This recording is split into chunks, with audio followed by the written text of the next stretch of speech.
नमस्कार। आज झेपमध्ये आपण भेटणार आहोत वैशाली सोळे यांना। त्यांचा व्यवसाय आहे आर्किटेक्टचा। इतर व्यावसायिक आर्किटेक्ट्स प्रमाणे त्या घराची डिझाईन्स करत नाहीत, तर मोठमोठ्या प्रकल्पांचं वर्किंग मॉडेल त्या तयार करतात। आता बघूया वैशाली सोळे यांची वर्किंग मॉडेल्स।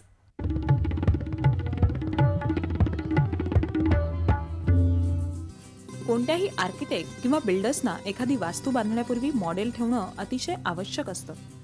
या भव्य दिव्य वास्तू बांधण्यापूर्वी त्याचं सुरेखसं मॉडेल करणं ही अत्यंत कौशल्याची बाब आहे। त्यातले बारकावे प्रत्येकाला कळतातच असं नाही, म्हणून बांधकाम व्यवसायात मॉडेल मेकरला अनन्यसाधारण महत्त्व आहे। किचकट अशी ही मॉडेल्स बनवताना सातत्य असणं महत्त्वाचं असतं, त्यामुळेच स्त्रिया या व्यवसायाकडे वळत नाहीत। पण वैशाली सुळे गेली अनेक वर्ष एक यशस्वी मॉडेल मेकर म्हणून सेवाव्रत आहेत।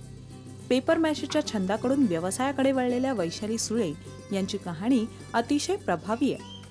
ॲक्च्युअल असं झालं की मिस्टर आर्किटेक्ट असल्यामुळे ते त्यांच्या ऑफिससाठी मॉडेल्स करायचे। त्यांना फेविकॉल लावून दे, पेपर कटिंग करून चिकटवी करायला मदत करायची। त्यातून त्याच्यामध्ये इंटरेस्ट निर्माण होत गेला आणि मग असं लक्षात आलं की हे एक क्रिएटिव्ह फील्ड आहे की याच्यामध्ये फारसे कोणी इव्हन म्हणजे पुरुषसुद्धा इतके कमी आहेत की त्याच्यामध्ये जास्त करावं असं वाटलं। आणि मग लोकांनी विचारायला सुरुवात केली, तुम्ही करताय तर आमचं पण करून द्या। आणि ह्याच्यामध्ये एकंदर सुरू झालं, तर छंद कधी व्यवसायाकडे वळला ते कळलंच नाही। व्यवसायानं आर्किटेक्ट असलेल्या त्यांच्या पतीच्या व्यवसायात मदत म्हणून त्यांनी आपल्या कारकिर्दीला सुरुवात केली आणि पहिलंच प्रोजेक्ट त्यांनी एका मोठ्या इंडस्ट्रीसाठी केलं, ज्याला प्रोजेक्टच्या संचालकांनी मनापासून दाद दिली। कोणत्याही कामात संपूर्ण संतुष्ट न होणारे म्हणून ज्यांची ख्याती होती त्यांच्याकडूनच ही दाद मिळाल्यानं वैशाली यांचा आत्मविश्वास दुणावला। पॉवर स्टेशनचं मॉडेल केलं, थर्मल पॉवर स्टेशनचं। त्यावेळेस पण असं निरनिराळ्या गोष्टी होत्या की अगदी फर्नेसमध्ये उतरण्यापासून तर सगळ्या गोष्टी करायला मिळाल्या। कित्येक गोष्टी तर अशा असतात की तिथे काम करणाऱ्या लोकांना पण माहिती नसतं की आपण हे पाहिलेलं नसतं। आणि मग जेव्हा शटडाऊन असतं तेव्हा ते लोक आम्हाला बोलवतात, सांगतात, आम्हाला सगळं दाखवतात। मग खूप नवीन नवीन गोष्टी शिकायलाही मिळतात, बघायलाही मिळतात की नॉर्मल लोकांना बघायला नाही मिळत अशा गोष्टी मिळतात। एक आठवण सांगायची म्हणजे आपला जो वाशी क्रीक ब्रिज आहे त्याचं काम चालू होतं। ॲफकॉन्सचं काम त्याचे कॉन्ट्रॅक्टर होते आणि तेव्हा तिथे मी जायची तर ते जे रेल्वेचे इंजिनियर होते त्यांनी एक दिवस मला विचारलं की चल आपण वेलमध्ये उतरूया। तर त्याचं जो पिअर वेल असते त्याच्यामध्ये आम्ही गेलो, सगळं बघायला मिळालं। ॲक्च्युअल तिथे कोणाला जायला मिळत नाही। घरी येऊन मी जेव्हा सांगितलं की मी तिथे जाऊन आले तर कोणाचा माझ्यावर विश्वास बसला नाही। असं खूप निरनिराळ्या गोष्टी बघायला मिळतात। घर आणि व्यवसाय या दोन्हीचा मेळ साधायला त्यांच्या घरच्यांचं आणि सहकाऱ्यांचं सहकार्य त्यांना लाभलं आणि म्हणूनच एकामागून एक प्रोजेक्ट त्या यशस्वीरित्या सांभाळत गेल्या। कधीकधी 48 तास सलग काम असंही या कामाचं स्वरूप असतं, म्हणूनच संपूर्ण लक्ष केंद्रित करून त्यांना आपलं काम करावं लागतं। कधीकधी शारीरिक दुखणी सुरू होतात, पण व्यवसायात या निमित्त मात्र अडचणी म्हणून वैशाली या सर्व गोष्टींकडे दुर्लक्ष करतात। खरं सांगायचं मी जी उभी आहे ती त्यांच्यामुळेच उभी आहे, कारण मला त्यांनी पूर्ण फ्रीडम दिलं, पूर्ण शिकवलं मॉडेल आणि त्यांचं पूर्ण कोऑपरेशन असतं। मला जिथे समजत नाही तिथे ते समजावून सांगतात किंवा काही ड्रॉइंग्स वगैरे जे कठीण असतात ते करून देतात। असं बऱ्याच म्हणजे जे आम्ही वर्किंग मॉडेल्स करतो ते सुद्धा आम्ही मिळून करतो। त्यामुळे जनरली असं सगळं दोघांचं फील्ड समांतर असल्यामुळे बराच त्याचा फायदा होतो। पुरुषांची मक्तेदारी असलेल्या क्षेत्रात एखाद्या स्त्रीनं उतरणं म्हणजे थोड्याशा भुवया उंचावतात। स्त्रीची बॉसगिरी सहन करणं हे काही पुरुषांना जमत नाही, पण अशांना डावलून आपलं कर्तृत्व सिद्ध करणं हे जिद्दीचे काम असतं आणि वैशाली यांना त्यात यश आलं। सुरुवातीला असं झालं की लोकांना वाटायचं की मॅडम काम करतायत, आणखीन त्यांना असं कमीपणा वाटायचा हाताखाली काम करायला। पण जेव्हा त्यांच्या लक्षात आलं की मी सगळ्याच प्रकारचं काम करू शकते किंवा करते, तेव्हा मग त्यांनी कोऑपरेट करायला सुरुवात केली। आणि आता माझ्याकडे काही लोक जे आहेत ते 10 वर्षापासून आहेत आणि चांगलं काम करत आहेत, तर त्याच्यामुळे त्यांना आता ते कोऑपरेशन द्यायला सुरुवात केली। पण सुरुवातीला ह्याचा त्रास झाला नक्कीच। मॉडेल मेकिंग यासाठी काही खास प्रशिक्षण देण्यात येत नाही, हे ज्याच्या त्याच्या कौशल्यावर अवलंबून असतं, पण त्यासाठी मार्गदर्शन महत्त्वाचं असतं. म्हणूनच आणखी एक वेगळं क्षेत्र म्हणून या क्षेत्रात येऊ इच्छिणाऱ्या मुलींना वैशाली मार्गदर्शन करायलाही उत्सुक आहेत. माझ्या माहितीप्रमाणे कुठेही मार्गदर्शन असं उपलब्ध नाही आहे, पण जर माझ्याकडे कोणी आलं तर मी मार्गदर्शन द्यायला तयार आहे. पण ह्या फील्डमध्ये इतका भयंकर पेशन्स आणखीन मेहनत आहे की जनरली काही वेळ काम करून लोक कंटाळतात. म्हणजे असा हा साधारण एक्सपिरियन्स आहे आत्तापर्यंतच्या ह्याच्यामध्ये. मुली तर शक्यतोवर नाहीच म्हणजे यायला तयार होत. त्यांना म्हणजे मला असं वाटतं की एवढी मेहनत करणं म्हणजे असं नाही की सगळ्याच फील्डमध्ये मेहनत असते, पण ह्या फील्डमध्ये नुसती मेहनत नाही आहे, त्याच्याबरोबर चिकाटी पण भरपूर आहे आणि ती चिकाटी दोन्हीचं सांगड घालायला हवी. आज आपण भेटणार आहोत डॉक्टर उर्जिता जैन यांना. वनौषधींचा अभ्यास करून त्यांनी आपली अशी खास उपचार पद्धती सुरू केली आहे. ह्या पद्धतीने त्वचेचा फायदा कसा होतो हे आज आपण सुंदरामध्ये बघणार आहोत.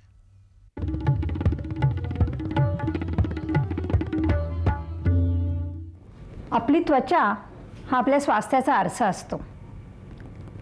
प्रत्येकाला जन्मजात एक प्रकारची त्वचा मिळाली असते. वात प्रकृतीची त्वचा रुक्ष असते. पित्त प्रकृतीच्या त्वचेवर मोल्स किंवा गडद पिगमेंटेशन लवकर येऊ शकतात. कफ प्रकृतीची माणसांची त्वचा अतिशय सतेज आणि छान गोरी असते. त्वचा आपली शरीरासाठी बरीच कार्य करत असते. एकतर संरक्षण करते शरीराचं, दुसरं म्हणजे शरीराचं तापमान राखणं हे महत्त्वाचं कार्य त्वचा करत असते, आणि तिसरं म्हणजे घामातून शरीरातली काही विष बाहेर टाकणं. अशा रीतीने त्वचेचं कार्य निरंतर चालू असतं. जेव्हा तुमचं स्वास्थ्य चांगलं असतं तेव्हा त्वचेचेही काही प्रॉब्लेम नसतात, परंतु जेव्हा स्वास्थ्यात बिघाड होतो तेव्हा त्वचेवर सुद्धा बिघाड होऊ शकतो किंवा त्वचेच्या समस्या उद्भवू शकतात. म्हणूनच नेहमी उपचार करताना, त्वचेचे उपचार करताना नुसतं काहीतरी लावून वरणं त्वचेचे उपचार होऊ शकत नाही. त्याच्यासाठी त्याचं कारण काय आधी शोधून काढायला पाहिजे, ते कारण दूर करायला पाहिजे. शरीरातनं औषधं द्यायची पोटातनं आणि वरनं काही लावून आपण त्वचेची निगा राखू शकतो. जर त्वचेची निगाच चांगली तुम्ही राखलीत तर त्वचेचे प्रॉब्लेम्स उद्भवणारच नाहीत. तर त्वचेची निगा राखण्यासाठी वनौषधींच्या खजिन्यात असंख्य अशी द्रव्ये आहेत.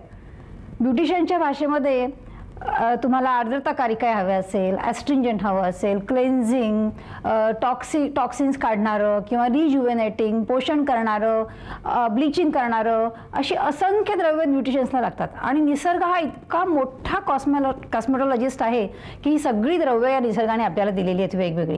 पण ही जी वनौषधींची जी सगळी एवढी मोठं भांडार आहे त्याच्यातनं आपल्याला पाहिजे ते आपण वापरू शकतो.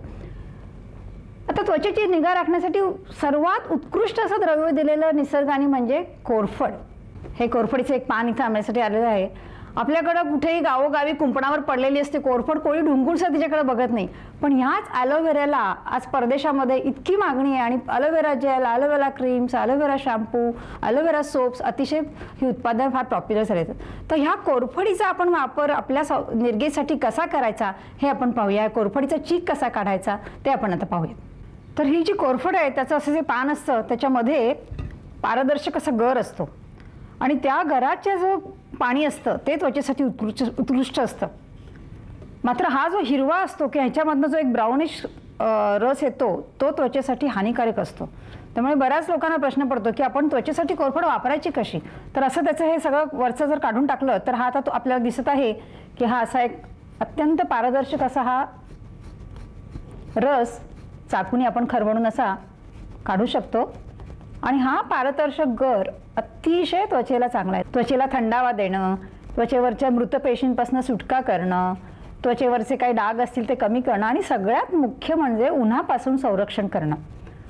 हा जो जे स्कूटरवरनं जी लोक प्रवास करतात किंवा ज्यांना उन्हाशी उष्णतेशी काम करायचं असतं अशा लोकांना हा कोरफड अतिशय चांगली. पोटातनं सुद्धा कोरफडीचं जर सेवन केलं तर उष्णतेचे बरेच विकार आपण कमी करू शकतो. असा हा जो पारदर्शक ॲलोव्हेरा जेल आहे तो जेल अतिशय नॅचरल निसर्गात जसा असतो तसा घेऊन आपल्यासाठी हा जेल तयार मिळतो. असा हा कोरफडीचा जो जेल आहे ॲलोव्हेरा जेल तो दोन प्रकारे असतो. एक असतो पातळ जो आपण मागच्या प्रोग्राममध्ये बघितलं की केसांसाठी वापरतो, आणि दुसरा एक आहे तो थिक म्हणजे घट्ट ॲलोव्हेरा जेल. या दोन्ही ॲलोव्हेरा जेल्सचे आपण कसे उपयोग करायचे आणि कसं वापरायचं हे आता पाहूयात. आणि ह्याच्यामध्ये थिक अशी ही जेली आपण बघाल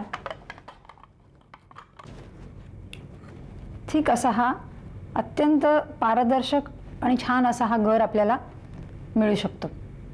चेहऱ्याची निगा घेताना चेहरा स्वच्छ ठेवणं अतिशय महत्त्वाचं आहे. आपल्या चेहऱ्यावर घामामुळं किंवा बाहेरच्या धुळीमुळं, प्रदूषणामुळं, उन्हामुळे बरीचशी रापल्यासारखी आपली त्वचा होते आणि जर रोजच्या रोज आपण व्यवस्थित ती स्वच्छ केली तर त्वचेचे बरेच प्रॉब्लेम आपण कमी करू शकतो. आता कोरफडीचा चीक किंवा ॲलोव्हेरा जेल वापरून ही त्वचा कशी स्वच्छ करायची ते आपण पाहूयात. कुठलीही केमिकल्स न घेता निसर्गाने दिलेल्या माध्यमातून आपण आपली ही त्वचा छान स्वच्छ करू शकतो. असा हा जो पातळ कोरफडीचा जेल आहे तो एखाद्या कापसावर घेऊन त्याने आपण आपली त्वचा अशी स्वच्छ करू शकतो. आतून बाहेर अशी ॲक्शन असते नेहमी त्वचा साफ करण्यासाठी.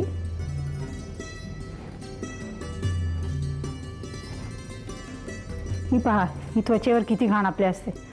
आपल्याला प्रदूषणाची जी सगळी खराब आपल्या चेहऱ्यावर पडलेली घाण असते ती स्वच्छ करणं, किंबहुना झोपताना रोज रात्री स्वच्छ चेहरा धुवून हे जे आर्द्रताकारी ॲलोव्हेरा जेल आहे ते लावू शकतो. किंवा ज्यांना स्कूटरवरनं जायचं असतं किंवा ज्यांना उन्हात जायचं असतं, उष्णतेवर जर काम करायचं असतं, स्विमिंगला जायचं असतं, अशा लोकांसाठी सुद्धा हा ॲलोव्हेरा जेल अतिशय चांगला आहे. चेहऱ्याची आर्द्रता राखणं हे अतिशय महत्त्वाचं आहे. तर अशा रीतीने आपण चेहऱ्यावरची घाणही काढू शकतो, आर्द्रता राखू शकतो आणि मृतपेशींपासून आपण सुटकाही करू शकतो. विशेषतः मेकअप काढल्यानंतर मेकअपमुळे किंवा रसायनांमुळे जे चेहऱ्यावर जे काही आपल्याला दुष्परिणाम होऊ शकतात ते आपण ॲलोव्हेरा जेल वापरून काढू शकतो. त्याचप्रमाणे हा जो थिक ॲलोव्हेरा जेल मगाशी आपल्याला दाखवला, हा अतिशय सुंदर असा मसाज आपण या ॲलोव्हेरा थिक जेलने करू शकतो. हातावर पर्याप्त रस घेऊन, जेल घेऊन त्याने आपल्या त्वचेला छान असा मसाज करू शकतो.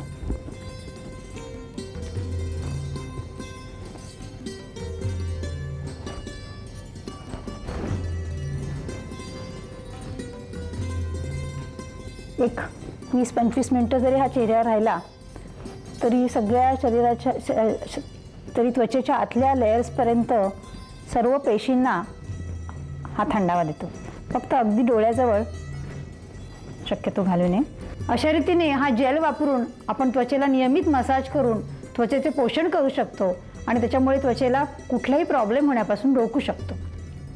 त्याचप्रमाणे त्वचेचे पोषण करण्यासाठी आणि एक माइल्ड ब्लीच म्हणून काकडीपासनं, ताज्या काकड्यांपासून केलेला हा काकडी जेल आहे. हा काकडी जेल चेहऱ्याला जर मसाज करून लावला तर त्याच्यामुळे माइल्ड ब्लीच होतो. त्याच्यातच थोडीशी साय टाकावी, त्याच्यातच थोडीशी आंबेहट टाकावी, 4-5 लिंबाचे थेंब टाकावेत आणि हा डोळ्याखाली जे काळं असतं त्यालासुद्धा हा जर जेल लावला तर डोळ्याखालचं काळंसुद्धा बऱ्याच प्रमाणात कमी होऊ शकतं. आपण आता पाहिलं की निसर्गाने दिलेली सगळी द्रव्य वापरून त्वचेची निगा कशी राखायची. या निगेसाठी अजूनही एक आपल्याला निसर्गाने दिलेलं आणि आपल्या परंपरेत बसणारं एक गोष्ट आहे ती म्हणजे उठणं. या उठण्याविषयी आपण पुढच्या भागात माहिती घेऊया. समारंभ आला की आपल्या सगळ्यांपुढे एकच प्रश्न असतो, प्रेझेंट काय द्यायचं. कधी लग्न, कधी बारसं, कधी वाढदिवस, तर कधी आणखी काही. मला वाटतं प्रेझेंट म्हणून आपण एखादी सुरेखशी आणि उपयोगी पडणारी वस्तू द्यावी, कारण पैशाचं पाकिट हे अगदी वृक्ष आणि व्यवहारी वाटतं नाही. हो ग, वाटतं. पण प्रत्येक समारंभासाठी वेगळं प्रेझेंट शोधण्यातच सगळा वेळ वाया जातो. हा वेळ वाचवण्यासाठी दादरच्या निर्मिती या दुकानाला भेट द्या. तुमच्या खिशाला परवडतील अशा शेकडो वस्तू इथे बघायला मिळतील.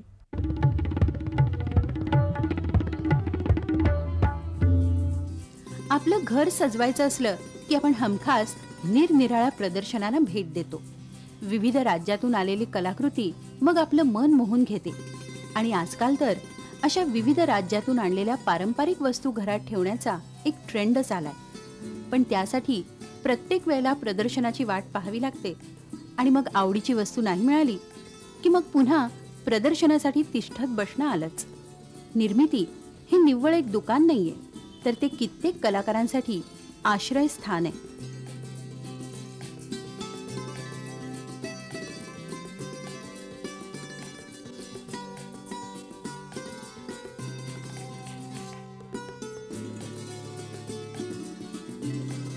निर्मिती शब्दाचा अर्थ असा की निर्माण, इट्स अ क्रिएशन.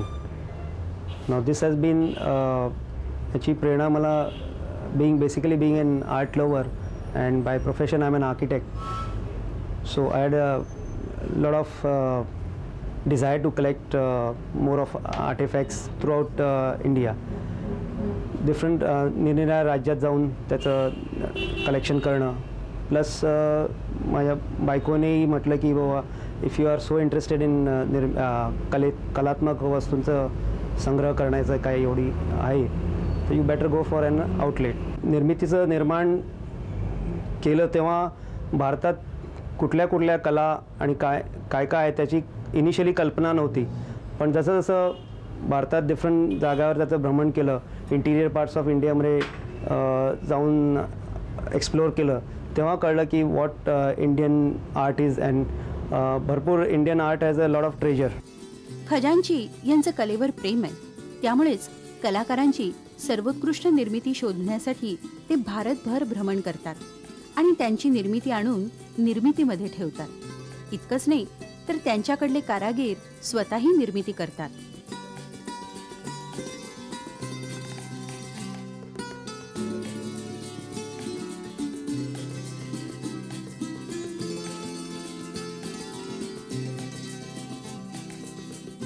निर्मितीमध्ये जे काही कलात्मक वस्तू का इंडियन ट्रेडिशनल आर्ट आहे, I would say 70% are traditional and 30% to 40% we have a design studio in Bombay itself. तर आमचे जे आर्टिस्ट आहे त्यांच्या थ्रू त्यांना प्रोत्साहन देऊन त्यांना भारतीय कलेचं महत्त्व समजून we have modified certain items की जे कस्टमर्सना क्लायंट्सना जास्त लागतात. त्या हिशोबाने वी वेंट अहेड. एकाहून एक सरस अशा कलाकृती तुम्हाला निर्मितीत पाहायला मिळतील.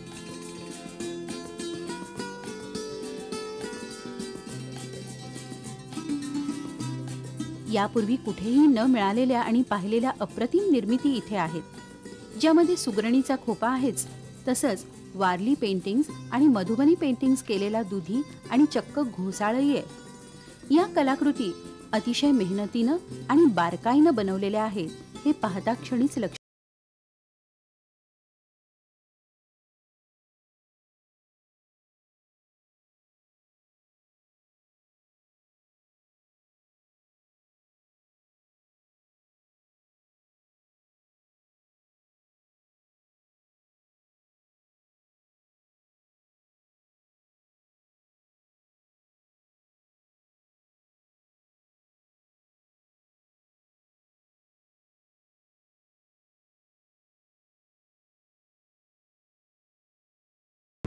प्लस भारतीय लोकांमध्ये कलेची जागृती निर्माण झालेली आहे. And each one of them want their house to be more beautiful than the other one. तोही आहे. प्लस गिफ्टिंगचा जो सिस्टीम आहे that has been increase a lot. तर त्यामुळे people take lot of products as a gifting product also. Basically 50 to 80% of the people त्यांना they buy as a art piece, not as a utility wise.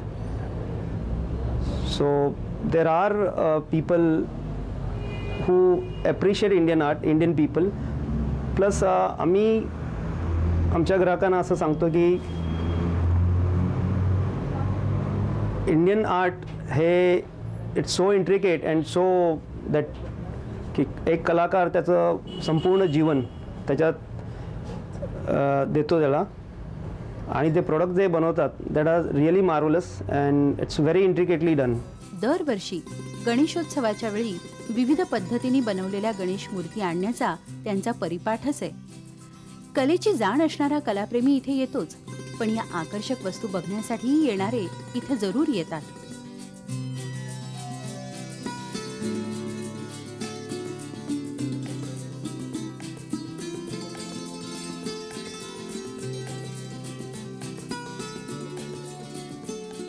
परदेशस्थ पाहुणे मंडळी इथे येतात आणि भारतातल्या कानाकोपऱ्यातल्या या उत्कृष्ट निर्मिती आपल्याकडे घेऊन. आणि आजचा मानसीचा सल्ला कॅक्टसबद्दल.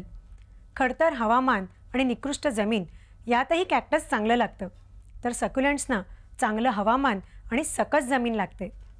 ज्या मातीत पाणी धरून ठेवलं जात नाही अशी हलकी माती कॅक्टससाठी चांगली. चांगली माती, जाड वाळू, पानांचं खत आणि कोळशाची भुकटी हे मिश्रण कॅक्टससाठी वापरावं. या मिश्रणामध्ये थोडं सेंद्रिय खत मिसळलं की ती माती सॅक्युलेंट्ससाठी उपयुक्त.